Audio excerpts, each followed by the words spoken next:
As Old as Time, Part 1. B.R. Oh, you know the rest.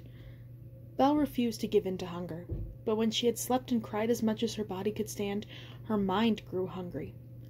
All your life you've been waiting for adventure, it said, and now that adventures has found you, you're just lying around. If Belle closed her eyes and curled into a fetal position, she could pretend she was in her own bed, back home. This is dumb, her inner voice persisted. Lying in this, albeit ridiculously comfy and beautiful, bed when you're in a castle with talking teapots and wardrobes who gossip. Did Gulliver do this when a prisoner in the Binmulligan court? Just sulk and lie around? No, he enjoyed the adventure while doing whatever he could to get home. Belle sniffed one last time and realized her mind was right. She was acting like a baby. She had given her word she would stay here forever. But what precisely was here? Certainly not the cell. He had let her out of it. Certainly not this room. He expected her to go to dinner. So she took a deep breath and rose from the bed as quietly as she could. The wardrobe did nothing. It didn't speak. It didn't bend its wood in strange and elastic ways imitating human movement. It didn't so much as creak. Perhaps it was asleep or hibernating or doing whatever talking furniture did when it wasn't talking. Belle quickly smoothed out her dress and pushed her hair out of her face, tucking it behind her ear.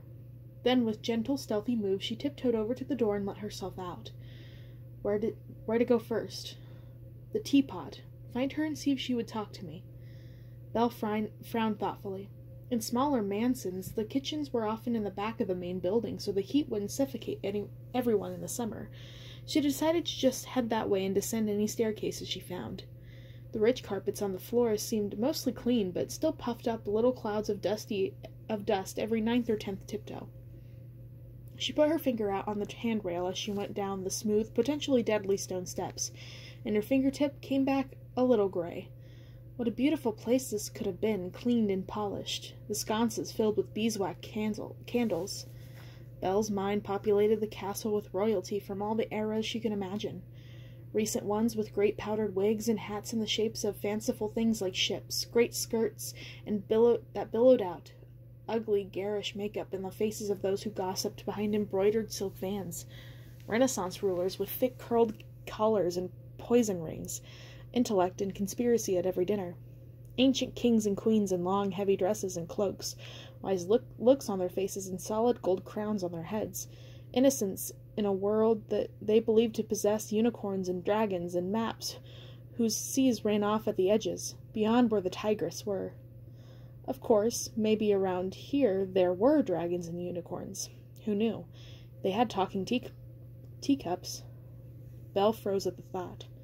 The wardrobe looked like a wardrobe, when she was still. How many of these other things were just biding their time, silently watching her until they were called to awaken? She waited a long moment. The same amount of time a child stalls in the half-light of a spooky hiding place, or a bed, or an empty road, to see if the shadows are indeed a monster coming to get her, or just her father. Wait, what was that? She put a hand to her mouth to stifle a scream. Her heart pounded in her chest like it was trying to break free. Nothing has tried to harden me yet, Belle whispered aloud to give herself courage. She tried to be calm and just listen to the darkness. Nothing. But then she turned her head a fraction of an inch, willing her ears to pick up the sound again. Gaston, a superb hunter if nothing else, would probably have had no trouble at all stalking his prey. There. It wasn't anything in the room with her, it was somewhere beyond, in the direction she was headed, the faint jabber of voices and clinks of pottery being put away. Belle shuddered in relief. Nothing deadly. She started moving again, still tiptoeing awkwardly. The noises grew louder as she drew closer. Several voices were arguing. None, thankfully, were the beasts. She recognized Mrs. Potts and the high one she had heard before, the butler or whatever. A set of stone stairs led half a floor down. Wonderful smells and heat drifted from a large open doorway at the end. Belle descended cautiously and peeped around the doorframe. Just a few feet away on the servants' dining table was one of the most wonderful and unsettling things she had ever seen. The teapot, a mantel clock, and a small candelabrum were arguing with one another, bowing and gesticulating and emoting as charmingly as a trio of children who didn't know that they were being watched. Belle bit her lip. This really was the adventure she had always been looking for, if she wasn't going to go mad. But if the master didn't learn to control his temper, he'll never break the... Belle coughed politely. Suddenly all three dropped into a hushed silence and spun around to stare at her, just like servants caught in the act of doing nothing clever but illicit and mullery play. "Splendid to see you out and about, mademoiselle," the little clock said, and it was indeed the voice from outside her door earlier. He waddled forward in his strange, rubbery wooden feet. Gilded flourishes below his dial unfurling to become arms as he dipped into a small but graceful bow. "That's odd," Belle thought. Wouldn't the hands on his face make better hands, at least philosophically?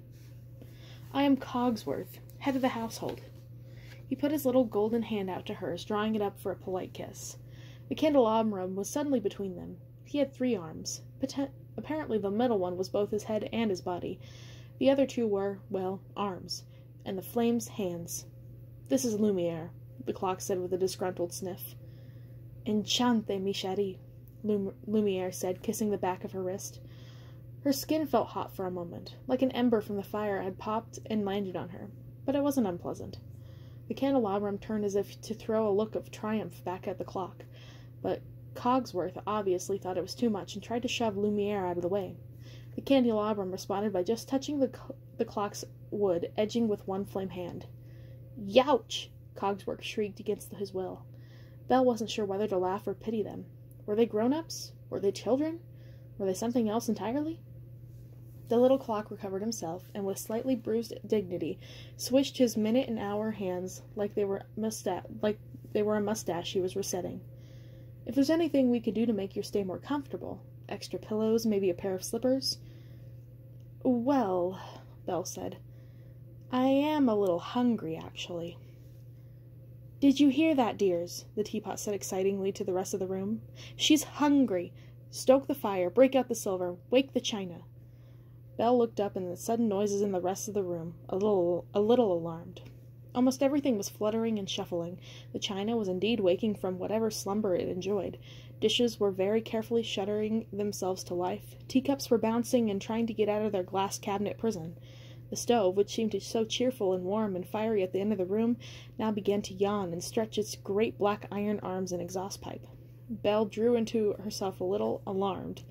Stories of witches with their fires and stoves and terrible, terrible endings played through her bed. Baba Yaga, Hansel and Gretel. "Remember what the master said," Cogsworth reminded them sternly. "Oh, pish-posh," Mrs. Potts said back. "I'm not going to let the poor child go hungry." "If you absolutely must, then. Glass of water, crust of bread, and then... Cogsworth, I am surprised at you," Lumiere said, chastising. "She's not our prisoner. She's our guest. We must make her feel welcome here." "Actually, I'm pretty sure that's exactly what I am. A prisoner," Belle said wryly.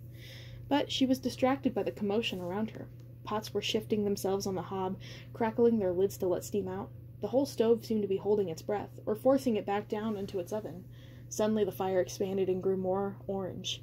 The stove began muttering disgustingly to itself, something about preparing a feast and then being forced to abandon it and having everything cool off. Silverware was marching like little soldiers down the long length of the table toward Belle. Pieces of china were shoving each other precariously out of the way, vying to be in the single place sitting in front of her. Little pots of mustard and chutney and other condiments hopped one after the other off the shelves lining the room, landing surprisingly intact in silver trays. Too many things were moving around the room, things that shouldn't have been moving at all. It was dizzying, and more than a little ominous. "Oh, really, this isn't necessary," Belle said, getting ready to bolt. A fresh buhl, the cracks in its bread emitting amazing-smelling steam, was carrying to her by a spidery basket with alarming silver legs. No, ma chérie," Lumiere said, gesturing for her to sit. The back of her own legs were whomped out from under her, and she fell into an uncomfortable chair. It was still spooky and unnerving. The scents from all the different dishes were making her head spin. In fairy worlds, you weren't supposed to eat the food, or you would be trapped there forever. But then again, what fairies offered you pâté? "Our master is a little infidèle," the little candelabrum said tactfully, "and he has been alone for so long. His manners may have grown a little rusty. He truly wished you could share his feast with him." "He threw my father," my harmless old father into a prison cell and then exchanged me for him. That's not bad manners. That's behaving like a pirate, Belle pointed out. Also, the claws, the fangs. Oh, try the goujars, Lumiere interrupted, popping one into her mouth before she could continue. It was warmed by its flame and melted in her mouth.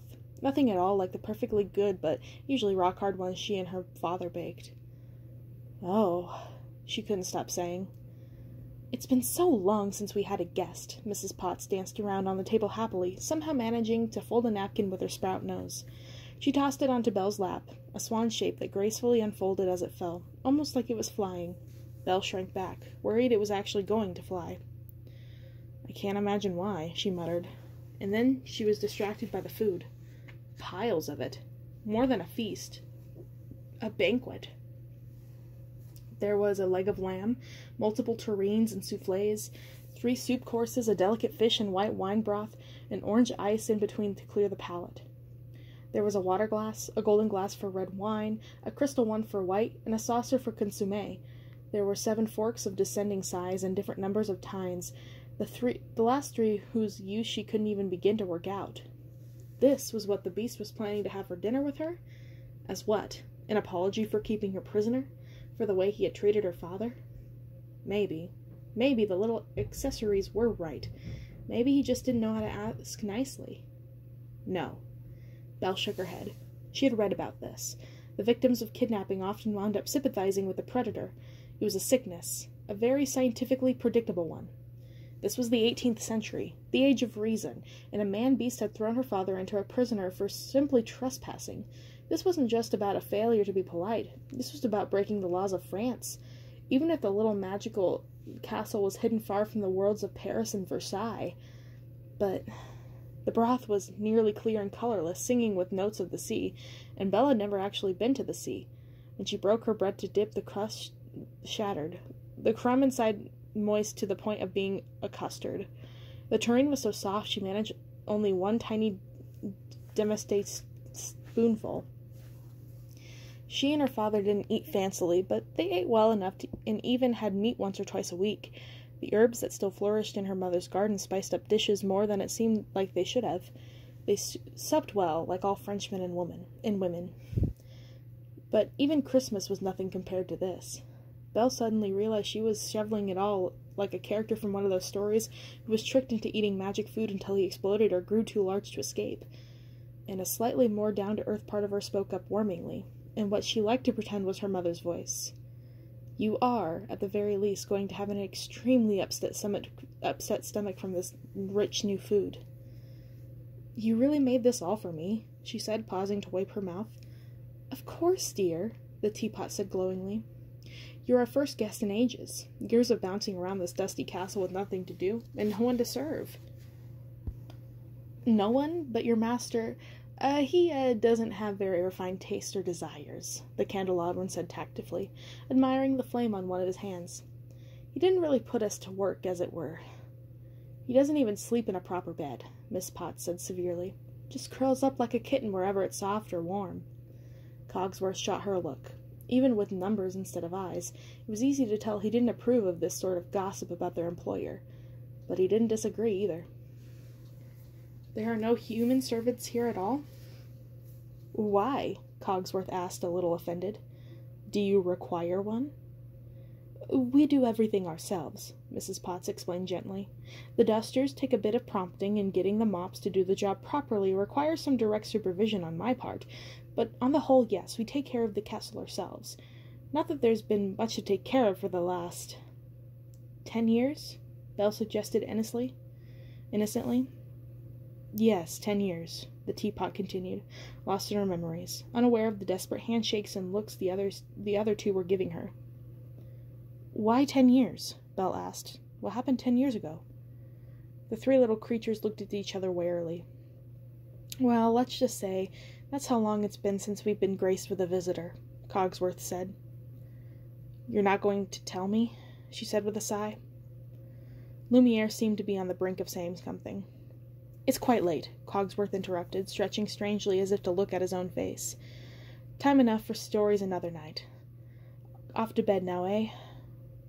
Oh, I couldn't possibly go to bed now, Belle drawled teasingly.